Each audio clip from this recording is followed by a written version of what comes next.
con poder. Cuando llegamos a las 10 de la mañana de este lunes, un lunes más, despertando con Jesús, con el pastor de Vida Nueva, Alberto Ares. ¿Qué tal, pastor? Buenos días. Muy buenos días, David. ¿Qué tal? ¿Cómo estás? Muy bien, gracias a Dios. ¿Usted qué tal? ¿Todo bien? Bien, bien. Todo maravilloso. No nos podemos quejar de absolutamente nada. Me alegro, de verdad que sí, que me alegro y bastante, ¿no? Bueno, empecemos hablando, pastor, si le parece, porque la verdad que ha gustado mucho el retomar este espacio. Sí. A mucha gente le viene bastante bien y me alegro, de verdad, sinceramente. Empecemos hablando del último culto que tuvo lugar el pasado domingo, por favor. Sí, ahí estuvimos predicando la palabra de Dios tanto a la iglesia de Puerto Rosario como aquí el Morrojable por la tarde, y nos estuvimos centrando en una de las varias visiones que Dios le da a un hombre llamado Ezequiel. Ezequiel era un profeta al cual Dios usó en unos tiempos complicados para Israel. Israel, o el pueblo hebreo, había sido cautivo en aquel entonces por el imperio babilónico. Babilonia había arrasado con toda Jerusalén y aparte que se habían llevado por delante muchas vidas de judíos. Se habían llevado presos hacia Babilonia, cautivos, como usa la palabra en la Biblia, cautivos hacia Babilonia a esas personas. Entre ellos estaba Ezequiel. Ezequiel era un muchacho que desde su nacimiento ya sabía para qué iba a vivir él. Él tenía que haber sido un sacerdote en el templo de Jerusalén, pero unos pocos años antes de empezar el sacerdocio sucede todo esto. Y bueno, pero al final él decide servir a Dios en medio de las complicaciones, en medio de los tiempos difíciles, y Dios le empieza a mostrar varias visiones. Ya hemos visto en algunos otros cultos alguna visión, como por ejemplo la visión de las aguas salutíferas, esas aguas que salen por debajo del templo.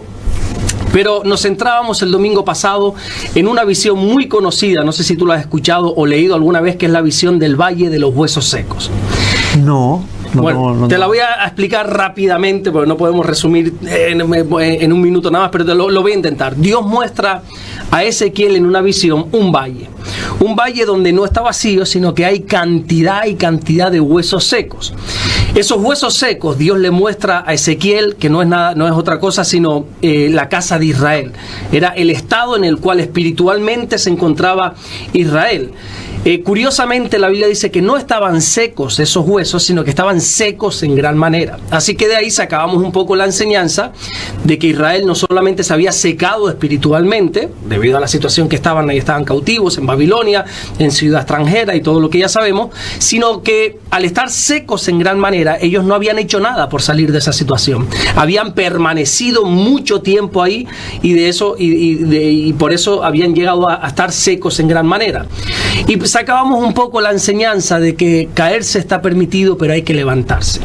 Los tiempos difíciles a todos nos llegan esos momentos complicados, momentos de llorar. La Biblia habla en el libro de Eclesiastés de que hay un tiempo para llorar y ese tiempo hay que llorar, hay que lamentarse, hay que endecharse, como dice la Biblia, pero es un tiempo, es un momento que hay que atravesar, es un tiempo que tiene que tener un principio, pero también tiene que tener un final. El tiempo para llorar, los tiempos difíciles, el valle de los huesos secos tiene que ser con una fecha de caducidad. La Biblia habla de un valle, si no me equivoco, en el Salmo 82, no me hagas mucho caso, que habla del valle de lágrimas, y dice el salmista, atravesando el valle de lágrimas.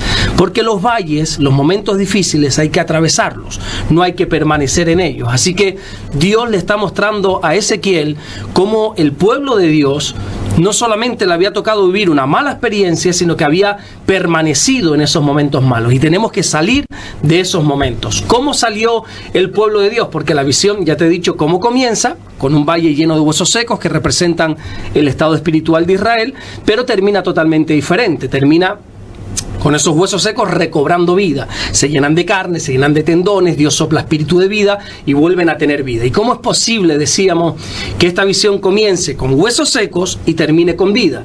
Y sacábamos dos enseñanzas. Una de ellas era que era a través de la palabra de Dios. Dios le dijo a Ezequiel, profetiza sobre estos huesos y di, huesos secos, oíd la palabra del Señor. La palabra del Señor nos hace vivir, nos hace renacer. Y lo segundo que enseñábamos es que cuando Dios aparece, todo obra para bien. Amén. Todo cambia para bien en nuestra vida. Y recalcábamos mucho esa frase, la proyectábamos en las pantallas, recalcábamos mucho la frase de Dios lo arregla todo. Da igual cómo esté nuestra situación, da igual si estamos secos, da igual si estamos atravesando un momento de luto, de duelo, un momento difícil, un momento de separación, sea como sea, Dios lo arregla todo. Pero a pesar de que Dios lo arregla todo, y qué hermoso es eso, A veces somos cabezones, no sé si es correcta la expresión, perdona por muy usar correcta, muy correcta. Sí, sí. Morrudos diríamos aquí, ¿verdad? Duro de mollera. Duro de mollera, duro de servir, como quiera, cabezones. A veces somos cabezones y esperamos a que las cosas nos vayan mal para reconocer que Dios lo arregla todo. Está claro, Dios lo arregla todo, da igual cómo estemos, acerquémonos a Dios, que Dios lo arregla todo, pero muchas veces podemos evitar los momentos difíciles si obedecemos antes a Dios. Veíamos cómo Dios le mostraba también a Ezequiel que antes que el pueblo cayese en ese estado, Dios dice que buscó a un hombre que se pusiese en la brecha para orar, para clamar, para interceder, porque Dios no hace nada si no hay un hombre, una mujer que ore. Y estábamos viendo cómo Dios está buscando a alguien que haga algo por los demás, pero tristemente, dice el libro de Ezequiel, que no lo halló. Y bueno, en definitiva, para no alargar mucho esto, al final del mensaje quise irme en dos direcciones y explicar todo lo que hablamos en dos posiciones, que la primera era: si tú te sientes como Ezequiel, que ahora gracias a Dios estás bien, estás fuerte en el Señor, ponte a la brecha por los demás, intercede por los demás, clama a Dios por los demás, por todos aquellos que están secos. Mira cómo está la situación, mira cómo están las familias, mira cómo están los matrimonios, por favor, mira cómo está la juventud, está seca, está triste, está vacía, muestra una realidad en las redes sociales, pero están vacíos. Entonces yo decía, sé como Ezequiel y ponte a la brecha y ponte a orar por ellos. Pero por otra parte, a lo mejor no te sientes identificado con Ezequiel, sino con los huesos secos. Te sientes seco, te sientes vacío, sientes como que no estás en tu mejor momento con Dios, como que ha decaído esa espiritualidad, como un día aquellos años dorados, por llamarlos de alguna manera, que estabas bien con Dios, ahora sin embargo estás seco. Bueno, pues también hay un camino, que es acercarte a Dios, porque Dios lo arregla todo. En resumidas cuentas, lo que te he intentado resumir en 2, 3 o 5 minutos, no sé el tiempo, eso es lo que hablábamos el domingo pasado. Bueno, pastor, ahora que me está contando el tema de la brecha, su sobrino, lo hemos visto también por los devocionales, ¿cómo se encuentra? Pues mira, gracias a Dios, y no hay otra palabra, David, gracias a Dios, porque hasta los propios médicos lo dicen, gracias a Dios, está bien. Puedo dar la buenísima noticia de que ya está en casa. Qué bueno. Para los que no lo sepan, le comento, mi sobrino estaba en una actividad de la iglesia, en un sitio que se llama, no recuerdo ahora, en Tenerife, yo ya te lo diré, por La Laguna.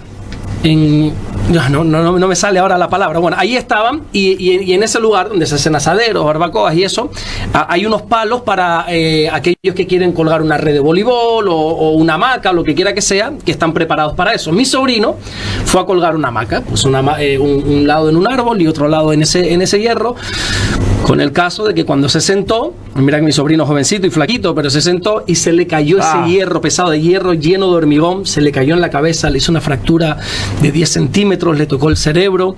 Rápidamente, gracias a Dios, allí había una enfermera o un enfermero, ahora no recuerdo, si no me equivoco, era una enfermera que evitó que mi sobrino se pusiera de pie, porque la inercia de él, estaba mareado, estaba ido, quería ponerse de pie. No te muevas. Y a todos los demás le dijo, no lo muevan. Llamaron a la ambulancia, se lo llevaron de urgencia, lo operaron de urgencia. Mira qué bueno es el Señor, David, porque el neurocirujano era cristiano. Amén. Y lo operó. No quiere decir que los que no son cristianos no sean buenos, claro. Son excelentes también los médicos, pero el neurocirujano era cristiano, y la asistenta del neurocirujano, cuando vio, dice que mi sobrino estaba todo tapado para operarle, solo se le veían los ojos, y esta mujer dice, yo a ese muchacho lo conozco, y era la madre de un amigo de él que coinciden en waterpolo, y bueno, estuvieron muy pendientes. O sea, unos pequeños detalles que tuvo el Señor ahí tremendo.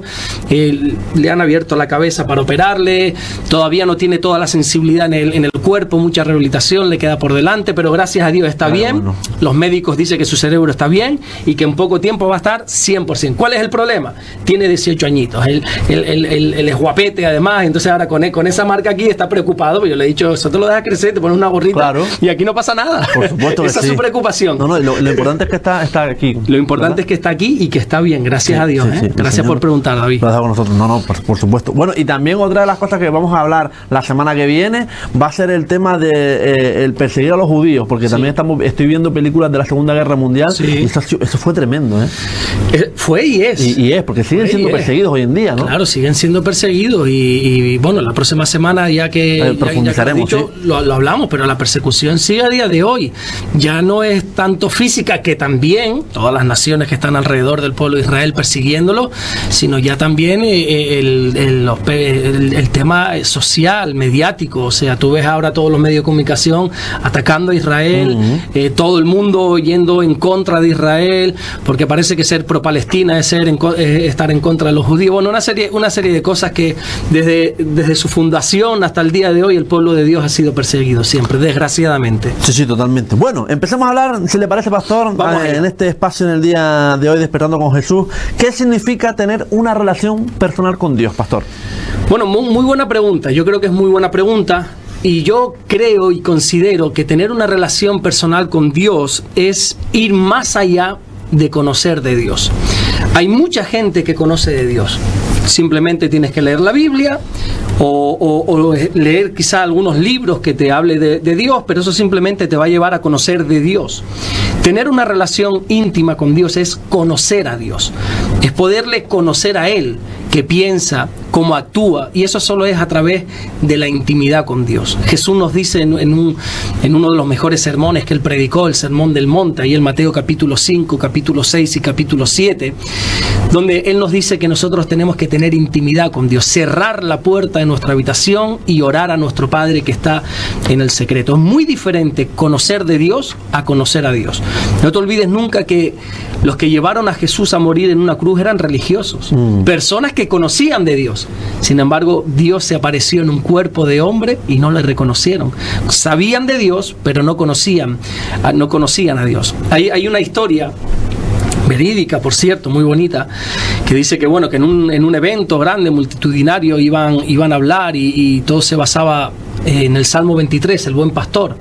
Y ahí había varios pastores, entre ellos había un anciano, había un jovencito también. Primero predicó el jovencito, lleno de fuerza, lleno de ímpetu, desglosó perfectamente el Salmo 23, el Señor es mi pastor, nada me faltará. Bueno, lo desglosó perfectamente, y cuando terminó ese mensaje, todo el mundo en pie, aplaudiendo, ovacionando, dando gracias a Dios. Tremendo el mensaje del muchachito ese. Cuando sube el anciano, predica más calmado, más tranquilo. Los jóvenes incluso podrían decir que estaban aburridos escuchando a ese hombre.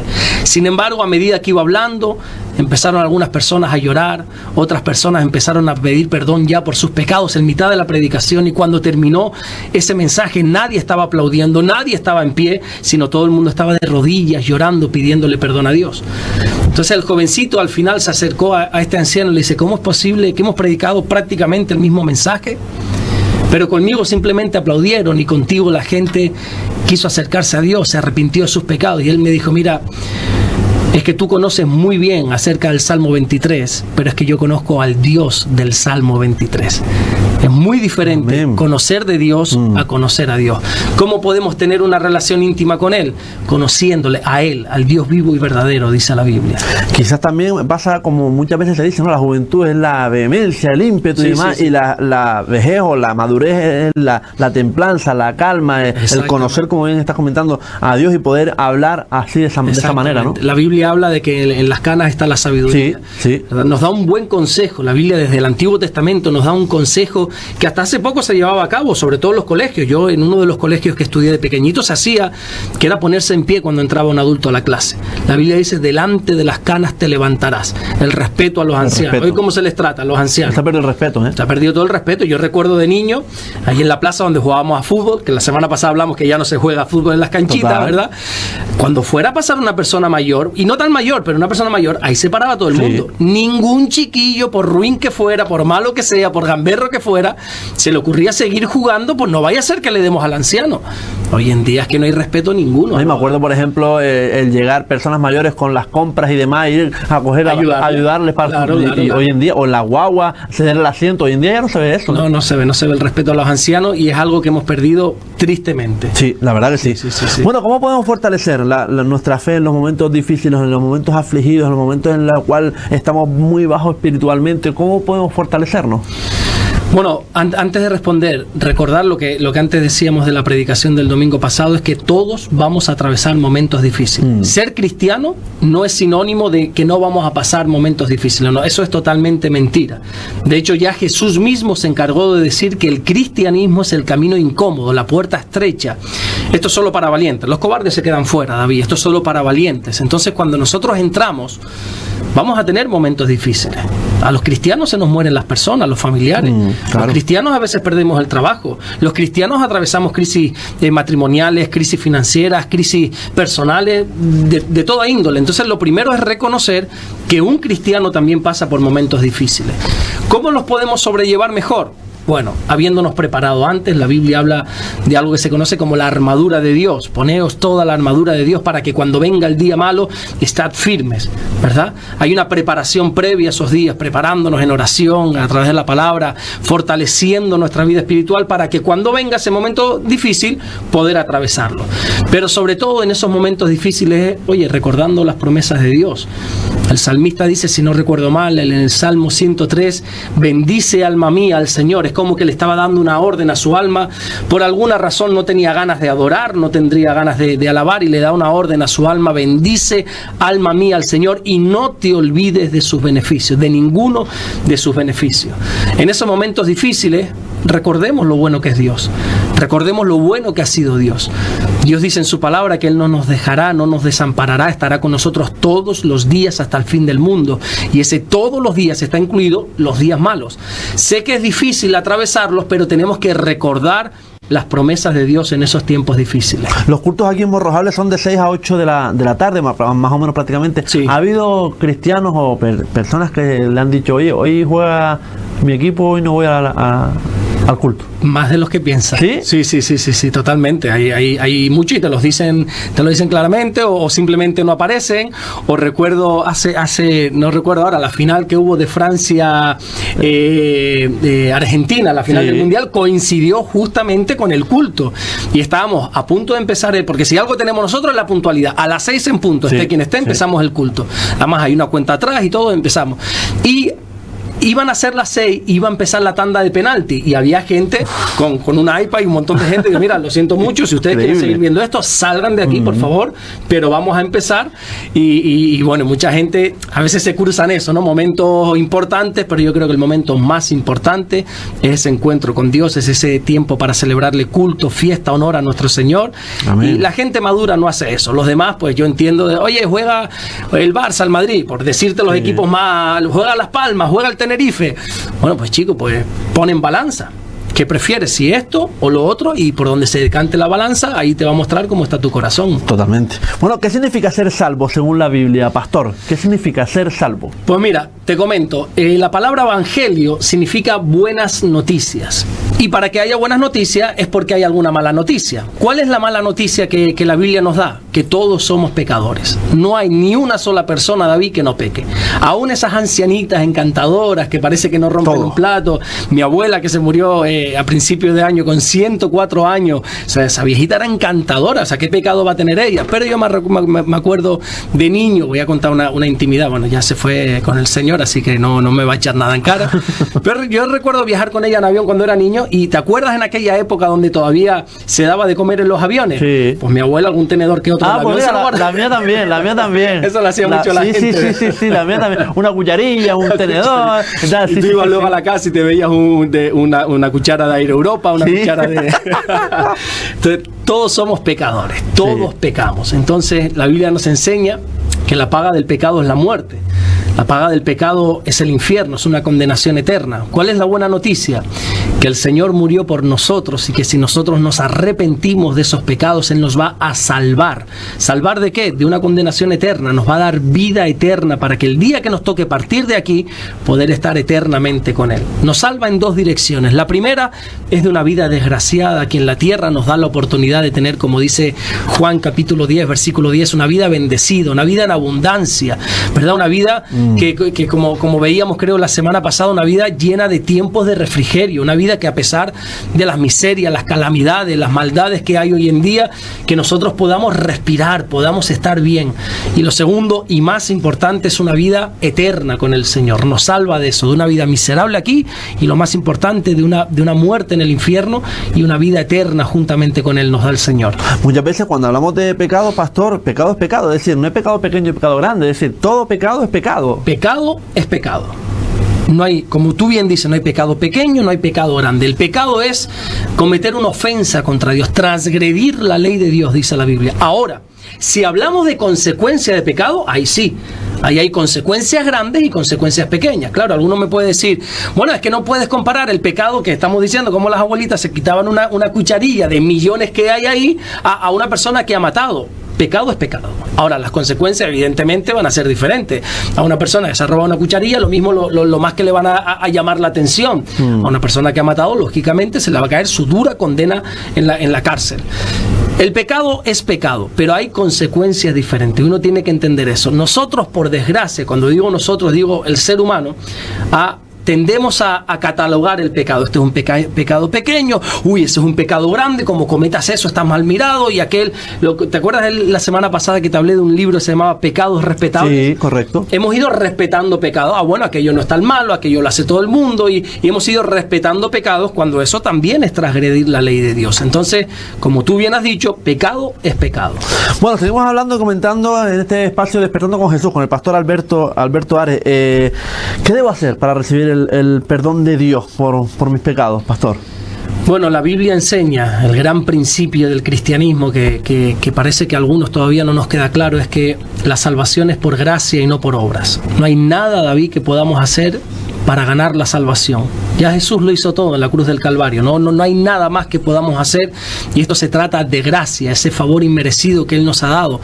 Ni tú, ni yo, ni nadie, ni la mejor persona del mundo se merece la salvación y el perdón de los pecados, pero aún así Jesús, a través de su muerte y de su resurrección, nos da esa gracia, ese favor. Entonces, ¿qué tenemos que hacer? Nada. Bueno, arrepentirnos, lógicamente, ¿verdad? Porque hay quienes no quieren. Creo que te lo hablaba una vez, y si no te lo recuerdo, solo me ha pasado una vez en mi vida de ir a orar por una persona. Estaba ya en sus últimos días, enfermito. A darle la extrema unción. Pues, bueno, dirían los católicos, sí, a darle la extrema unción, a orar por él. ¿Esa palabra de dónde viene? Porque me vino a la mente. Pues no lo sé, eso es, los católicos van y te despiden, pero yo creo que eso es darle más agonía como a la persona, como ya cuando tú ves el cura entrar por la puerta, tú dices, uff, ya. Me quedan 2 telediarios, ¿no? O medio. Total. No te queda nada. No, cuando yo como pastor o como cristiano visito a un enfermo, yo visito siempre con la esperanza de que la persona se sane, aunque muchas veces no ha sido así, y siempre voy con una esperanza, con una fe, siempre oro por los enfermos para sanidad. Pero en este caso, como la persona no era creyente, yo intento ser respetuoso, yo nunca impongo mi fe, yo no soy abusador en ese sentido, no soy invasivo, y entonces le pregunté a esta persona, oye, ¿puedo orar por ti, por sanidad? Y me dijo, no quiero, estoy cansado, quiero irme, totalmente entendible, quiero irme, no quiero, y no sé cuánto. Entonces le dije, bueno, pues vamos a orar para que te puedas ir con el Señor. Me dijo, no, yo no quiero ir al cielo, quiero ir al infierno, porque este hombre estaba totalmente equivocado, y decía, es que ahí están todos mis amigos, ahí se van a dar las buenas fiestas y todo, y bueno. Entonces, lo que nosotros tenemos que hacer es arrepentirnos, querer primeramente ser perdonado. Hay gente que no quiere ser perdonada, primero porque piensa que no tiene de qué ser perdonado. Una vez una persona de la iglesia me dijo, mira, es que me equivoqué, quiero perdonar a esta persona. Le digo, bueno, vete y dile, te perdono. Entonces, ¿cuándo fue? Le dijo, mira, que sepas que te perdono. Y la otra persona dijo, ¿de qué? Si yo no te he hecho nada. Entonces, bueno, hay personas que piensan personas que... brutas, Personas brutas, cabezonas, sí, totalmente. ¿Verdad que sí? Lo primero que tenemos que reconocer es que tenemos que ser perdonados. ¿Quieres recibir el perdón de pecados? Reconoce que has pecado. Hemos de reconocerlo. Y ya está, y no hay nada más que hacer. La Biblia dice, arrepentíos y convertidos para que sean borrados tus pecados. No hay otra cosa que hacer sino pedir perdón sincero, un arrepentimiento genuino, y Dios nos va a perdonar, David, de todo pecado. Hemos hablado de pecado pequeño, pecado grande, pero ¿es posible ser perdonado de pecados muy graves o graves? Todo pecado. La Biblia dice en la primera carta de Juan que Dios nos perdona de todo pecado. Aún esos pecados que ahora a todos quizá nos puedan pasar por la mente, los más atroces, los más horrendos, ese pecado puede ser perdonado por Dios. Ahora bien, vamos a analizar algo. Ser perdonados no significa ser librados de las consecuencias. Una vez me dijo uno, cuando, mi mujer y yo hacíamos una labor en Tenerife, íbamos a dar comida en el albergue, historias que hacíamos. Entonces uno se puso como medio listillo. Ustedes son los que siempre perdonan. Yo le dije, sí. Y si yo ahora mismo aquí te doy una paliza y tú me perdonas, ¿y qué? Y digo, sí, no, yo te perdono. No, me dijo, si yo te doy una paliza, Dios me perdona. Digo, claro, te va a perdonar, pero te va a perdonar estando en la cárcel, le dije. O sea, vas a recibir el perdón estando en la cárcel, y vas a estar muchos años en la cárcel. O sea, que seas perdonado no significa que no vas a pagar las consecuencias de tu pecado. O sea, Dios puede perdonar todo pecado. Quizá las personas no, pero Dios perdona todo pecado. Solo hay un pecado, dice la Biblia, David, que nunca será perdonado, ni aquí, ni en otra vida, ni en ninguna generación jamás será perdonado, y ese pecado es la blasfemia contra el Espíritu Santo, arremeter contra el Espíritu Santo. Por eso, esa gente que es blasfema, que se hace sus necesidades en Dios y todo este tipo de cosas, yo a eso le tengo pánico, porque todo pecado será perdonado, dice Jesús, menos la blasfemia contra el Espíritu Santo, menos arremeter contra el Espíritu de Dios, contra las cosas santas de Dios. Ese es el único pecado que Dios no perdona. Y hay muchos que lo cometen ese, ¿no? Sí, hay demasiado más de lo que quisiéramos, ¿no? Quizá, no sé, esto ya es una opinión mía personal, esto no es ni Biblia, ni es doctrina, ni es enseñanza, esto es una opinión mía personal. Quiero creer, o me gustaría llegar a creer, que Dios habla de este pecado imperdonable, la blasfemia contra el Espíritu Santo, en aquellos que tienen ya la conciencia despierta, en aquellos que ya sabiendo lo que es el pecado imperdonable lo cometen. Me gustaría creer, vuelvo y repito, quiero dejar claro, este es mi pensamiento, no es Biblia, no vas a encontrar un versículo que apoye esto, es mi opinión personal. Me gustaría creer que aquellas personas que hacen todo este tipo de cosas que hemos dicho, pero lo hacen por ignorancia, por su manera de hablar, por su costumbre, que no lo están cometiendo, no están cometiendo el pecado imperdonable, porque lo están haciendo de una manera inconsciente, no saben lo que están haciendo. Como Jesús en la cruz cuando le dijo al Padre, Padre, perdónalos porque no saben lo que están haciendo. Si ellos supieran quién soy yo, si ellos supieran quién está colgando de esta cruz, no es que no me matarían, es que fueran los primeros en bajarme de aquí y en hacerme reverencias porque yo soy el Rey de Reyes. Pero hay gente que no sabe lo que está haciendo, y me gustaría creer que Dios no le tiene en cuenta ese pecado de inocencia o de ignorancia, más bien. Amén. Bueno, otra de las cuestiones, recuerda que puedes hacer preguntas tanto a través del canal del Pastor como a través del canal de Sur FM. ¿Por qué existen judíos que no reconocieron a Jesús como el Mesías y aún lo esperan? Aún lo esperan, sí, Señor. Nosotros estamos esperando la segunda venida del Señor. Cuando dice la Biblia que todo ojo lo verá, y estamos esperando esa segunda venida, ya no va a venir como ese cordero que se va a dejar crucificar, ahora va a venir como león, como el león de la tribu de Judá, dice la Biblia. Todo tiene unas explicaciones muy hermosas, muy preciosas. Pero los judíos siguen esperando la primera venida, esa promesa que se hizo en el Edén, en Génesis, si no recuerdo mal, capítulo 3, versículo 15, ¿verdad? Que habrá una simiente que le pisará la cabeza, y esa promesa del Mesías, de que va a restaurar la nación y todo. Ellos siguen esperando esa promesa. ¿Por qué? Porque cuando vino Jesús no lo reconocieron como Dios, no quisieron reconocerle.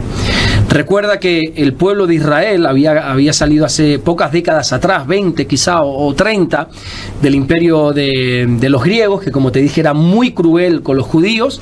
Luego vino el imperio romano, que era todavía más cruel, pero por lo menos le permitían llevar a cabo su religión, le permitían las fiestas, le permitían seguir con sus temas en el templo. Eran extremadamente abusivos en cuanto a impuestos. Lo que te quiero decir, el pueblo judío estaba, permíteme esta expresión, David, estaba quemado, estaba cansado, estaba harto ya de la situación. Entonces ellos, analizando las profecías que se daban en el Antiguo Testamento, todos coincidían que ya tiene que venir el Mesías, ya tiene que venir. De hecho, salieron algunos falsos cristos que decían, yo soy el Mesías, nada tiene que ver. Pero ellos esperaban a un Mesías que viniese, a ver cómo te lo podría decir, con una espada en mano. Ellos pensaban que el Mesías les iba a liberar, les iba a salvar. No entendieron el término. ¿Te acuerdas que el otro día te explicaba lo que es la palabra salvar, que habla de nuestra alma? Pero ellos entendieron que venía a salvarles del imperio romano, que iba a venir ese Mesías con espada en mano, le iba a cortar la cabeza al César, a Pilato y a quien se pusiera por delante, a todos los centuriones romanos, le iba a prender fuego a todo lo que tenía que ver con Roma. Y cuando aparece el Señor, que viene con un mensaje de amor, un mensaje de misericordia, un mensaje de ámense los unos a los otros, un mensaje de si este te hace algo, pon la otra mejilla. Si un romano te pide la capa, dale también la túnica, dale todo. Si un romano te pide que camines a su lado 1 milla, camina 2 millas. Entonces ellos no es que no lo reconocieron, es que no quisieron reconocerlo. Nosotros no queremos a este Dios. Nosotros queremos un Dios que nos libre, no que nos empeore las cosas, que nos haga más débiles todavía, sin saber que al final la mayor arma que hay es el amor y el perdón. Y ellos no lo quisieron recibir, y como estaba causando tan revuelo en toda Israel, no les quedó otra que llevarlo a la cruz, acusarle frente a los romanos, inventaron una serie de cosas y lo llevaron y lo acabaron matando, crucificando en una cruz, sin saber que lo que estaban haciendo aún así era cumplir el propósito de Dios. Se lo estaban llevando a la tumba para que resucitase y al tercer día se convirtiese pues en lo que es hoy, es el Rey de Reyes, Señor de Señores, que resucitó y con esa resurrección nos da vida eterna. Me acaba de venir a la mente en el último culto, lo comentaste, en el culto es la única tumba donde no hay nadie. Donde no hay nadie, exactamente. Yo decía que si tú te vas a la tumba de Buda, que existió, no podemos decir que los budistas estén creyendo en un dios falso, no, están creyendo en una persona que existió en Buda, pero que cuando tú te vas a su tumba está, y decía dónde estaba situada la tumba de Buda, no solamente te vas a encontrar sus huesos, sino, bueno, ya sus huesos, sus restos, no sé lo que quedará ahí, sino que además te vas a encontrar unas 1.600 joyas de lujo total. O sea, cuando tú te vas a, creo que se llama Medina, en Arabia Saudí, y vas a la tumba de Mahoma, que también existió, allí te vas a encontrar los restos de Mahoma. Si tú quieres encontrar la tumba de los tres dioses principales del hinduismo, que decía el nombre, ahora no recuerdo, no vas a encontrar ni siquiera la tumba porque son dioses imaginarios, pero cuando tú vas a la tumba que está en Jerusalén de Jesús, lo único que te vas a encontrar es una tumba vacía, no hay nada absolutamente, porque Jesús dejó la tumba vacía. Y decía, a modo anecdótico, que si tú vas a Jerusalén y entras en esa tumba, lo único que te vas a encontrar es lo que me encontré yo, a un grupo de chinos y brasileños sacando fotos y emocionados porque esa tumba está vacía.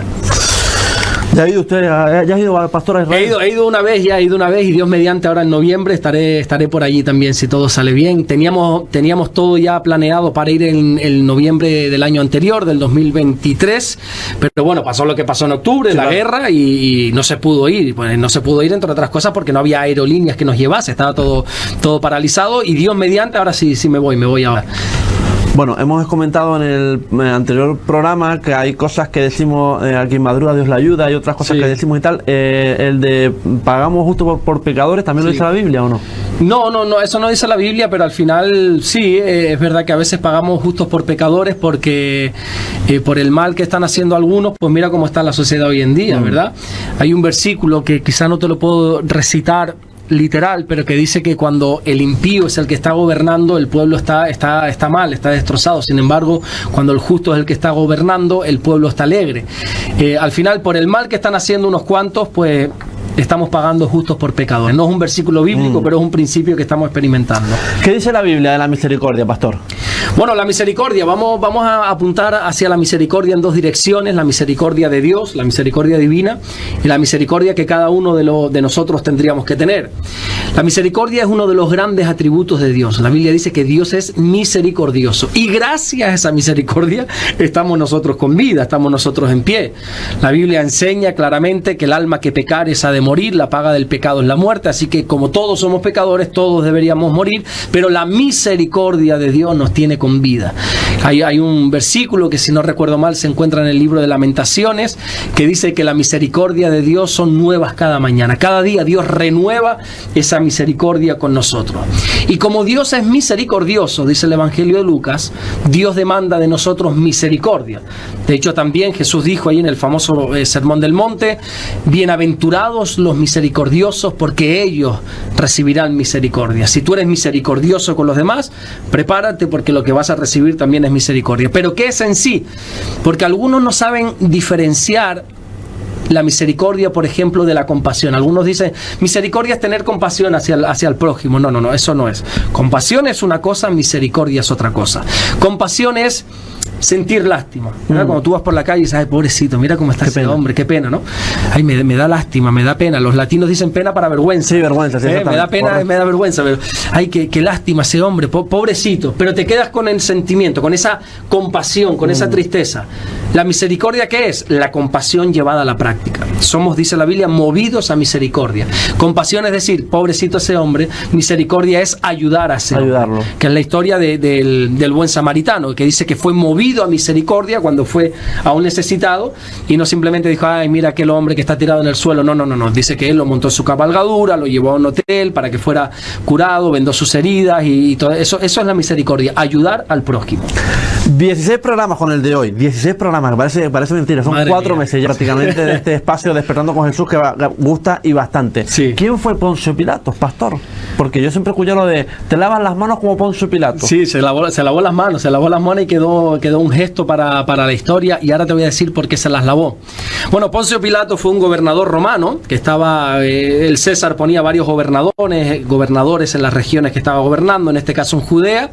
En los tiempos de Jesús, que le tocó a Jesús ser crucificado, estaba este hombre, Poncio Pilato. Poncio Pilato era el encargado, por así decirlo, de que todo estuviese tranquilo, todo estuviese en orden, el pueblo que estaba gobernando, en este caso los judíos, estuviesen tranquilos, aunque los tenían, como te dije antes, subyugados a impuestos, pero él se encargaba de que políticamente, socialmente, religiosamente, todo estuviera en orden.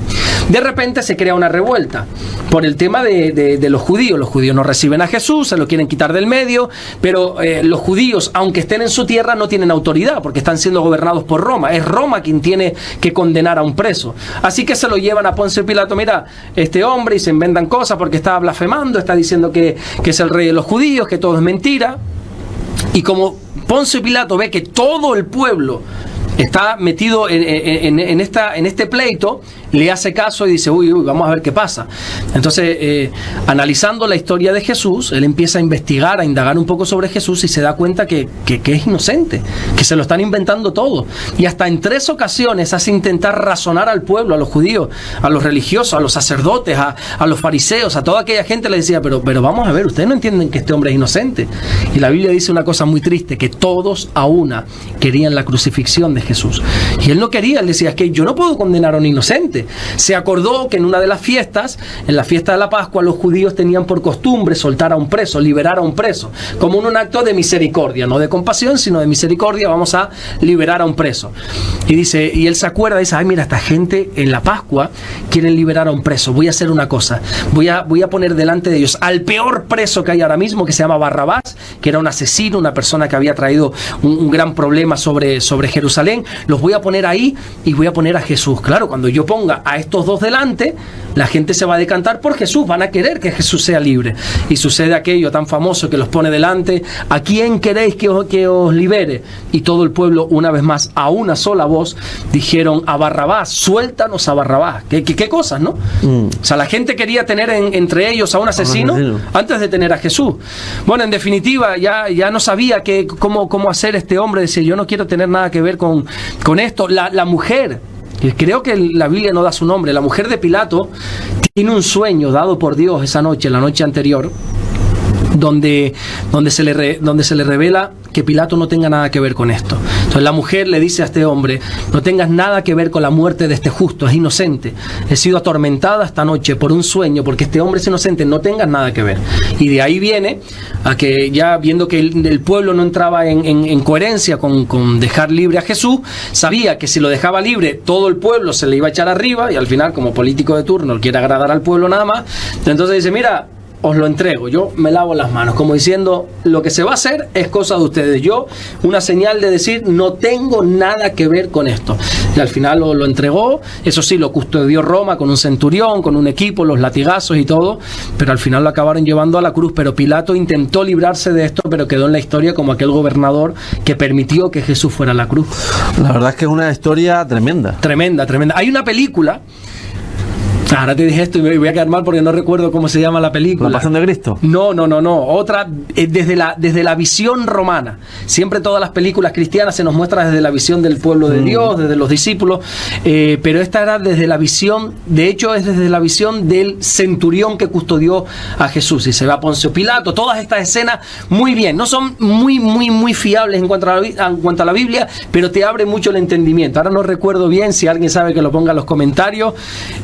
No recuerdo ahora, ya te lo diré y lo pondremos por ahí. Bueno, yo he puesto aquí para intentar conocer o despedazar un poco los 12 apóstoles, para intentar conocerlos a todos, a ellos, ¿no? Y puse aquí para empezar a conocer, no sé si lo hemos hecho en alguna otra ocasión, pastor, pero si es así, yo creo que nunca está de más. Judas Iscariote, hablemos en el día de hoy de él. Bueno, no podíamos empezar por otro, sino por Judas. Por él, directamente. Bueno, era uno de los discípulos del Señor. El Señor tuvo 12 discípulos que se convirtieron en apóstoles, ¿verdad? 12 discípulos, y creo que tendríamos que hablar rápidamente de lo más conocido de Judas, que es su traición. Fue el que traicionó a Jesús por aquellas famosas 30 monedas de plata, 30 monedas que no era dinero para aquel entonces, quizá era dinero, pero no era mucho dinero, lo traicionó por una calderilla. Y te voy a decir algunas curiosidades de este hombre. Judas Iscariote, Judas, aunque hoy nadie, de hecho creo que Judas y Caín, está prohibido poner aquí en España ese nombre, está prohibido por ley, sí, si no me equivoco está prohibido. Pero porque lo asociamos a traición. Sin embargo, Judas, que hay, de hecho en el equipo del Señor hay 2 Judas. Pues sí, perdón, si ven Juego de Tronos hay más Judas que el carajo. Claro, porque el nombre significa algo muy bonito, alabanza. Es una de las tribus más importantes de las tribus de Israel, Judá. De hecho, Jesús vino de la tribu de Judá, que significa alabanza. Judas significa alabanza a Dios. Era muy común en aquel entonces, como Juan hoy, David, o sea, nombres comunes, bonitos, hermosos. Judas era así. Lo que pasa es que hoy nadie se le ocurriría poner Judas, porque enseguida, mira el traidor, a ver si te va a dar un beso el traidor, ¿verdad?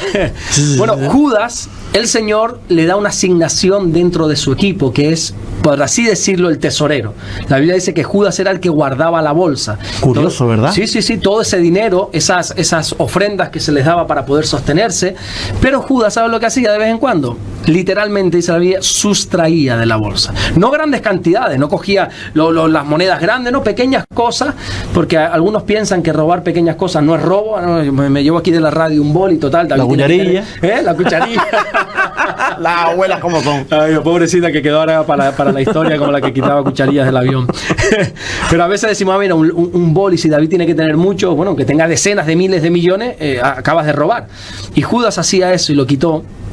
Iba robando, esa avaricia. La Biblia dice que Satanás entró en él, y en ese momento es cuando fue a los sumos sacerdotes, que ya estaban buscando cómo entregar a Jesús para entregarle. Lo vendió por 30 monedas de plata y le dijo, bueno, ahora ustedes me van a seguir, yo sé dónde está el Señor, sé dónde lo puedo encontrar, Él va a estar orando en un huerto que era común, el huerto de Getsemaní. Bueno, ¿y cómo lo vamos a reconocer? Dice, aquel que yo le dé un beso en la mejilla, ese es. Efectivamente, se acercó a Jesús, le dio el beso en la mejilla y lo traicionó. De hecho, Jesús, que todo lo sabe, cuando recibe ese beso le dice, ¿con un beso traicionas a tu maestro? ¿En serio? Imagínate el corazón de Judas, cómo se quedó ahí. Hay algo muy curioso en Judas, porque cuando las películas te lo muestran, o el arte, alguna obra de arte te muestra a Judas, siempre te lo enseña feo, con cara de malo, ¿verdad? Como tú dices, uy, qué cara de malvado, de traidor. Para nada, Judas no era así. De hecho, en la última cena, aquella que nosotros conocemos como Jesús en el medio, que por cierto las Olimpiadas hicieron lo peor de lo peor, escenificando eso, no vamos a entrar ahí. Nosotros nos ponemos en esa imagen, Jesús en el centro, 6 apóstoles por aquí, 6 por allí. No era nada así, era una mesa donde estaban reunidos, probablemente no había ni silla ni mesa, estaban sentados ahí, pero bueno. Allí el Señor, en esa última cena, como la conocemos, dice algo, les revela algo a todos, dice, uno de ustedes me va a traicionar. Y nadie sospecha de Judas. Imagínate, era un buen discípulo. O por lo menos era un buen actor, porque nadie sospechó de él. Todos empezaron a decir, uy, ¿seré yo, Señor? ¿Seré yo? O sea, preferían dudar de sí mismos antes que de Judas. El Señor, viendo que no se enteran, hace algo que yo no sé si tomármelo por el camino del humor, de la risa, porque dice, atentos, dice el Señor. Aquel en que yo mojare mi pan en su plato, ese es el traidor. Y de repente hacen el plato de Judas esto y se lo come. Y dice que los discípulos se quedan como, ajá, ¿y? ¿Cómo y? Estoy diciendo, aquel donde yo moje, ese es el traidor. Nadie sospechaba de Judas. Entonces el Señor, viendo que nadie se enteraba, le dijo, Judas, lo que vas a hacer, hazlo pronto. Y ahí se fue y lo vendió, pero nadie sospechaba de Judas. O sea, no era esa persona mala, fea. No, era una persona que pasaba como discípulo, pero mira, salió, perdón por la expresión, salió rana. Pero, ¿cómo conoce a Judas Jesús? Pues mira, la Biblia habla de cómo el Señor conoce a varios de los discípulos, a Pedro, a su hermano Andrés, a Juan, a Jacobo, a Mateo, pero a Judas Iscariote, si no me equivoco, no lo dice la Biblia, ya aparece en escena. O sea, no se nos muestra espero no estar equivocándome, creo que no, casi 100% seguro que no, pero creo que Judas Iscariote no se nos muestra el momento en el que fue llamado. Sí se nos da un detalle, todos eran galileos, todos los discípulos eran galileos, de ahí de Galilea, pero Judas Iscariote, de hecho Iscariote tiene que ver con el gentilicio de una ciudad, si no recuerdo mal, perdona, es Queriot, o sea, él era un hombre de ciudad, todos eran de allí, de Galilea, eran como de pueblo, él era de ciudad, y una ciudad, por cierto, que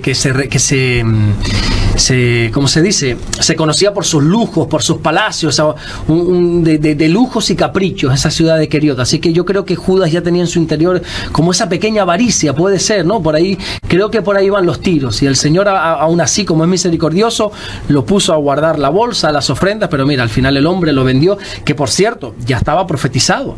No es que Judas hizo eso porque y al Señor se le escapó de la mano, no, el Señor ya lo escogió, claro que lo sabía, está profetizado desde el Antiguo Testamento que habría un traidor que lo iba a vender, y el Señor, imagínate el corazón, yo no podría, pero imagínate el corazón del Señor tan sano que se pudo sentar a la mesa sabiendo que el que está ahí al lado lo va a traicionar.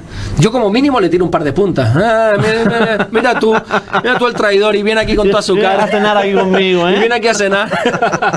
Pero el Señor le permitió estar 3 años a su lado, trabajar con él, porque el Señor no tiene rencor hacia la gente. Es algo precioso, de verdad. ¿Cómo puede una persona empezar a orar?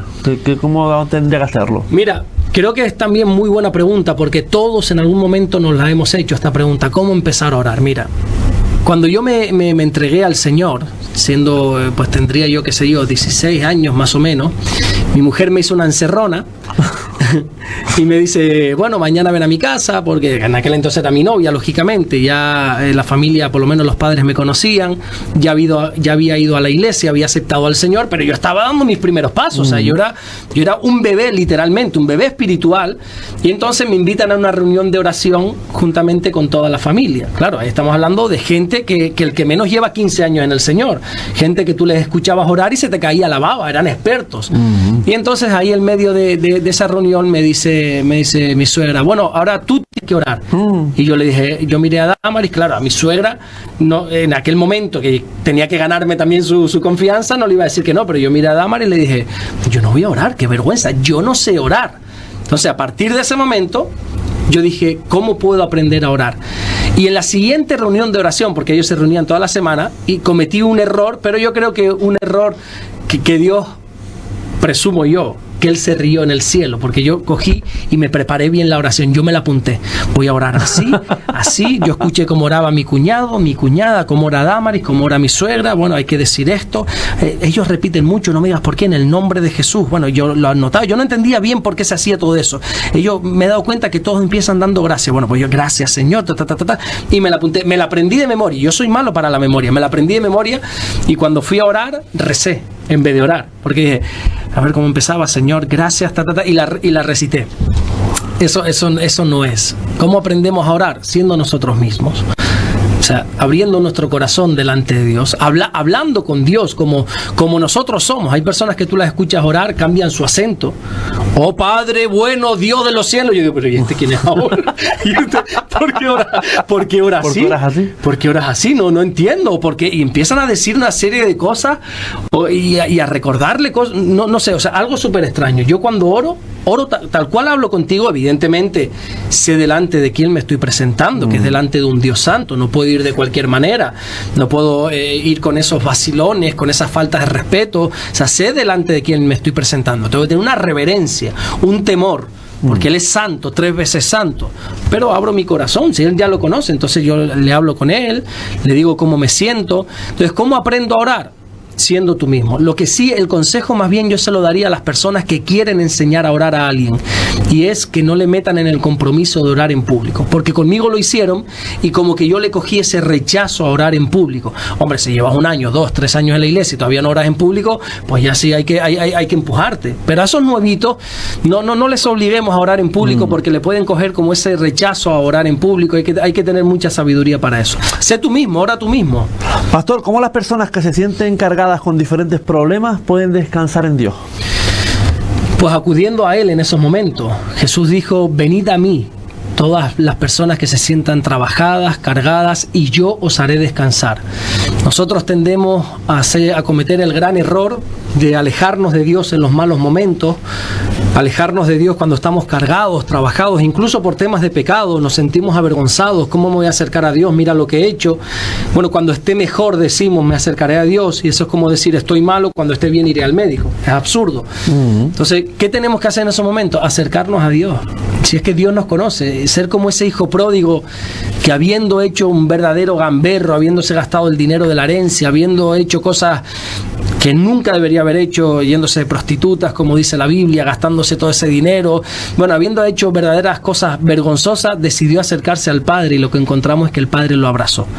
El Padre lo recibió con amor, no le hizo ni medio reproche, no le dijo, es que tú, no, lo abrazó, le dio un anillo, dice la Biblia, que representa como que eres acepto, estás aceptado, eres de la familia, le puso un calzado, que eso habla de a partir de ahora tu caminar va a ser diferente, te has acercado a mí, yo te voy a hacer caminar por un camino diferente, le puso un vestido, el mejor vestido, le hizo fiesta, le mató el becerro gordo.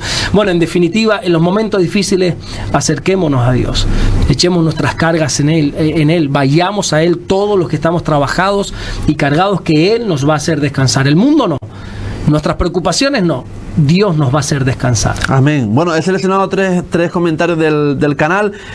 Carmen Fernández 202, hermano Pastor Are, qué bien expresó sobre el suicidio, no es de valiente como dice David, yo estuve muchas veces por hacerlo, por rotura de matrimonio, qué razón es por enfermedad mental, tristeza, pero mi Dios me había elegido, lo encontré y todo pasó, toda la gloria es para Él, hoy soy feliz, muy feliz, fue en 2020, encontré al pastor José Manuel Tierra y me afirmé en la fe, pertenecía a una nominación y no entendía muchas cosas. Bendice, Señor, a estos siervos que predican tu palabra y la explican muy bien. Bendice los padres y guárdalos a todos los hermanos que tú nos has dado. Desde Uruguay, Carmen Fernández 202. Yo no dije que era de valiente. Yo lo que decía era que era la muerte valiente del cobarde. Pero sí, porque claro, para tú cometer un suicidio, tienes que llenarte de valentía para hacerlo, pero eres cobarde por no afrontar los problemas que tienes en tu día a día. Exactamente. Pero mira qué testimonio más bonito. Qué testimonio, ¿no? sí. De una persona que tenía de Uruguay esa idea y al final Dios la rescató. Qué bonito. Bueno, Jacqueline Ruiz 8312, pastor, ese versículo es 2 de Timoteo 2:15, procura con diligencia presentarte a Dios aprobado, como obrero que no tiene de qué avergonzarte, que usa bien la palabra de verdad. Jacqueline desde Colombia. Exacto, sí, es que recuerdo que en la entrevista pasada algo dijimos y cité lo que decía, pero no la cita exacta, porque no me vino a la mente, pero mira, ya nuestra hermana desde Colombia nos ha recordado la cita, así que muchas gracias. Y Paula Melchor 3649, hola Pastor Alberto, mando unos saludos a Dallas TX, aquí vemos estos vídeos, Dios los bendiga. Saludos a Dallas, a Texas, qué bueno que desde allí nos escuchan, increíble, ¿eh? Totalmente increíble, de verdad. Bueno, otra, Ana Brione Fernández 5995, así es pastor, yo intenté suicidarme, pero Dios tenía otros planes para mí, bendito y alabado sea el Señor por siempre, gracias pastor, gracias David, echaba de menos el programa, muchas gracias, gracias a ustedes por seguirnos, de verdad, porque la verdad que si no estaremos aquí hablando para nadie, ¿no? Para nada, bueno, para nosotros nos entretenemos un rato. Eso es verdad. Mi padre y mi madre sí nos escuchan. Ellos son fieles. Están ahí fieles, ¿no? Ellos, devocionales. Yo los tengo aburridos por el amor de padre, David. Y mi padre siempre me pregunta, oye, David, ya se operó, David, ya no sé cuánto, y cuándo empiezan las entrevistas, y cuándo no sé qué. Ellos sí. Dos oyentes vamos a tener asegurados. Seguro que sí. Sí. Los míos también están ahí atentos. Bueno. Pastor, gracias. Gracias a ti, David, por esta oportunidad. Muchas gracias. Dios te bendiga. Dios te bendiga, pastor. Hacemos un alto en el camino y enseguida regresamos con más entrevistas en el día de hoy. No te vayas, hasta ahora.